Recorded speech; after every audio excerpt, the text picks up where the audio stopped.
Alrighty. Hello, everyone. Thanks for joining us, and hello especially to Sharon Steed. Sharon, hey, it's great to see you. Hi, it's good to be here. I'm excited to talk to you today, Eric. Yeah.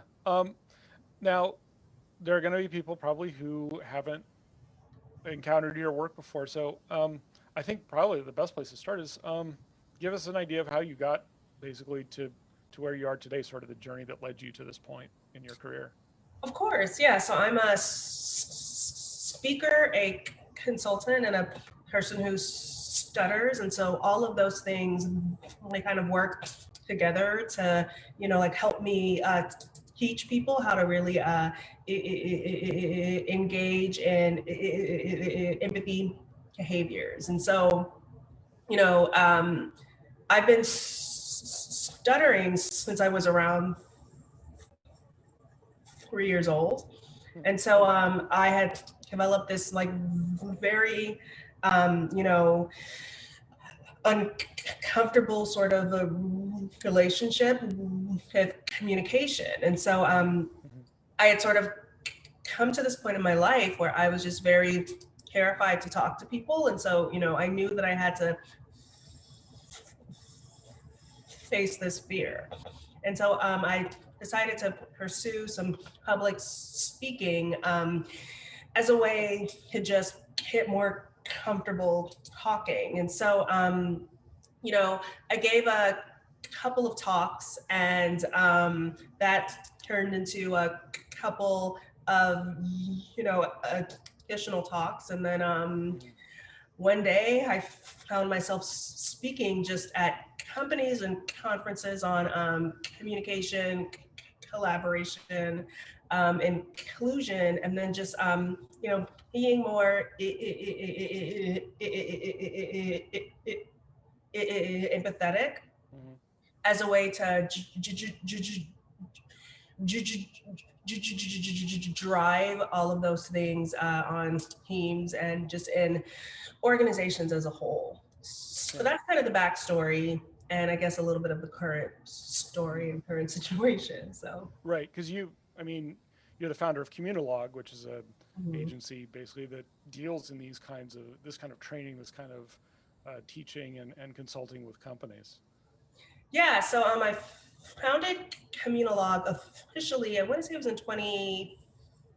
No, it was 2017, and so that kind of came out of me speaking at these conferences and sort of, having conversations around, how people can just improve communication and collaboration on their teams. And so I sort of developed this platform and this program that a lot of companies and teams can follow to really communicate with empathy in order to, improve, productivity and to just foster a greater sense of inclusion on their teams. Right.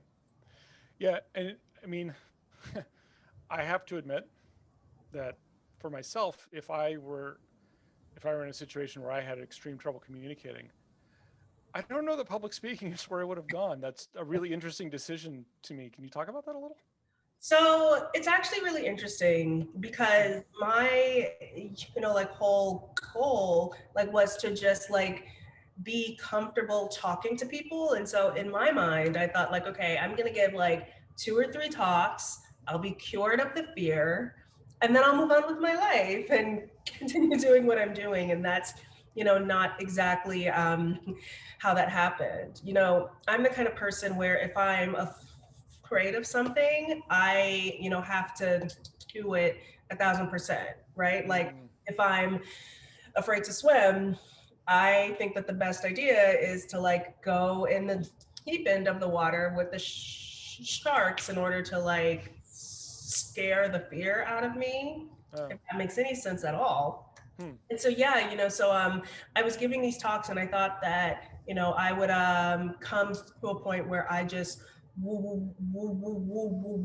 wasn't going to be afraid anymore. And I thought that would only take a couple of talks, and it actually took years to get comfortable with just talking. And so, I still have some fear, but Mhm. it isn't the same kind of fear, right? I don't allow the fear to stop me from pursuing the things that I find, fascinating, or the things I'm passionate about. Yeah. So is it now more of an energizing fear than a closing up fear? Would you say, or I mean, if I'm getting too personal, let me know. oh, no, no, no, no, no, no, Okay. that's fine. I've never thought about it in that terms. I don't know if the fear is energizing, and I think that I now understand like the bigger picture here. Like, Mhm. I'm here to give people a different perspective on what successful, productive, positive communication it can be. I think that a lot of people just have a really hard time communicating, or they feel incredibly insecure, or they feel like they are not um, understood. And Mhm. so I think I, because of stuttering, I can kind of give people um, a little bit of a push to be a little bit more courageous in communicating and in their conversations. And so I think now it isn't fear; it's more so just having a better understanding of why I am on that stage. Mm. Okay. Yeah, because sometimes I've heard um, speakers say that they're terrified before they get on stage, but they actually take that and turn it into like stage presence, like energy. But this sounds like it's different than that. It's more of a You know what? I think it's been a while ever since I've been on stage, and so I think now I would be terrified. I think now I would mm, be so. I used to go through this whole thing of like, I'm so excited to be at this conference, and then like a couple of minutes before I had to go on stage, I would be like, why did I do this to myself? And I would like be in my hotel room, like the night before, like, why do I do this to myself? This is terrible. But I think I in the beginning, I was so afraid to just be there and to be in the room. I just had to like fake confidence. But now I think that, I do get a lot more feedback and just, energy from the crowd. okay. And, a little bit of that is, them just being really fascinated by the talk. And then it is also just me having to again overcome that fear and just be like the most extreme version of who I am, and like really big and loud and all of that stuff. And so yeah, I mean, I think I do use that fear to help me have a little bit more like just positivity on this stage. Right. Yeah, it's interesting all the little tricks that people use sometimes to get themselves in that frame of mind and sort of frame of being to do public speaking. It can be very weird, but it's not all public speaking for you. Like you said, you do consulting and I guess training with companies. I'm curious. Are there any particular instances that you found particularly fascinating that you could also talk about?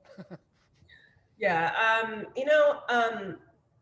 I always find it fascinating because so I work with tech companies and financial institution banking Mm, like establishments.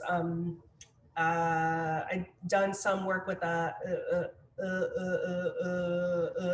HR teams and Oh. things like that. Mhm. And all of these teams, all of these people have very different sort of jobs, and they do very different things on a day-to-day basis, and yet all of them have the same problems, and they have the same fears, and they have the same insecurities. And so like I approach my workshops from a more sort of conversational place. A lot of consultants are going to come in and teach you a lot of different things and concepts and terms that you haven't had any experience with. I'm not that kind of consultant, and I tell people, like, look, I'm not going to teach you things that you don't already know. And so I come in there and I just facilitate conversations around people's personal experiences, like with being vulnerable or with being insecure. And then we take those experiences, and we sort of formulate a plan on how to sort of communicate better, like with the other people on their team. And so I think the most sort of surprising thing is how personal, like, people do get. I've had people talk about things about how they are trying to deal with depression or anxiety, and they share this to their teams at work. And so as a result of just being very transparent, a lot of these teams, a lot of these people are able to see their teammates as coworkers and people who have just like whole experiences attached to them. Hmm. Okay, this is actually, this seems like a counter push to the idea of, at work we are work people, and we don't, like, whatever's happening in your personal life doesn't belong at work, right? And we don't want to know about that. This is actually saying, look, if you're working with these people, they're people, right? And people have entire lives, and that actually affects their work, whether you know whether you come from these sort of this old school. Like, I had a teacher in high school who told me, when he was doing graduate work, his wife gave birth to their first child, and he was in class the next day and never mentioned it to his professor because that didn't belong at work. Yeah. And this is not that at all. In fact, it's the opposite is what it sounds like. Oh, of course. And I think another, like, very surprising thing is just how much people desire to share about Mm. these experiences. I was always kind of under the impression that especially with the more corporate crowds, that like they want to sort of present this very tough you know front. Mm. And I don't think that we are in that current existence at this point, right? Like, now in 2020, I think that we've all kind of given up on the whole idea of the balance situation, where like you have your work, and then you have your personal lives. I think now people just are trying to be like whole people, and they want to talk about their entire lives in their entire life. Does that make sense? You know what I Yeah. mean? Like, Oh, at yeah, work absolutely. and at home. Yeah. Right. Yeah. No, I'm on board with that. That Right. story, that story from my high school teacher always seemed a little weird. I was like, So so strange. you didn't mention that You just had a baby. No. You Yeah. brought a person into this world and you like didn't say anything. It's crazy. Right. Didn't say anything, and and clearly it would have been viewed as unprofessional if he had even brought it up in that. And granted, that was many years ago, but still, Yeah. I think I think some of that attitude persists. I mean, we see it. A little bit, yeah. I mean, you see it online sometimes with to me, it kind of ties into the shut up and sing uh, Mm. uh, sort of impulse that we see from people sometimes. It's if you're an entertainer, you're not supposed to have opinions. You're just supposed to entertain. And this Yeah. is, if you're a worker, you're not supposed to have a personal life. You're just supposed to work. That sort of attitude. But yeah, I mean, in 2020, I don't, especially with everything happening, I don't see how that could persist because there's just too many people who are working from home. I mean, we're all working from home basically, or most of us are. And I know I'm working from home, and at least my school system, they're not back in school. The kids are learning Mhm. from home. So I'm working from home. My wife is mostly working from home. The kids are doing school from home. Like all that stuff it bleeds together. There's you can't keep it separate. Even if that were, you know, judged to be culturally appropriate to keep them separate. That's not a thing anymore. So yeah, I it's interesting though that even with companies who bring you in, they clearly have some interest in sort of breaking down those barriers, and the barriers are there, right? Like you're not there for no reason. Um, Yeah, companies, especially the companies that, do bring me in, they are very much aware of the things that they can and cannot do. And they mm, value, um, just the overall experience of, feeling with a consultant. I'm very transparent. I'm not going to teach you things that you don't already know, right? Like my goal here is to sort of just get people comfortable, being uncomfortable. And I mm, think that, especially like now in 2020, all of us are constantly, uncomfortable, and we're constantly dealing with, things either personally, professionally, or just globally that, are causing us to feel very extreme ways. And so, mm, you know, um, I feel that companies view me as a tool to sort of, help people have more sincere conversations that don't end up going completely off the rails. And like, I know that's really hard, especially now, but I think that's why companies are really sort of bringing me, in to just, have more challenging conversations in a quote unquote safer space and just a more productive way. yeah. Well, I mean, that's great work. Well, thank you. More, yeah. No, I mean, more empathy. Hard to see how that's a bad thing. Um, well, thank you very much for joining us. If people want to find you, where can they find you on the inner tubes? Of course, you can have, you can go to my website at communalog.co. That's COMMUNILOGUE and then .co. And then I'm also on Twitter and LinkedIn. It's just, my name, Sharon Steed.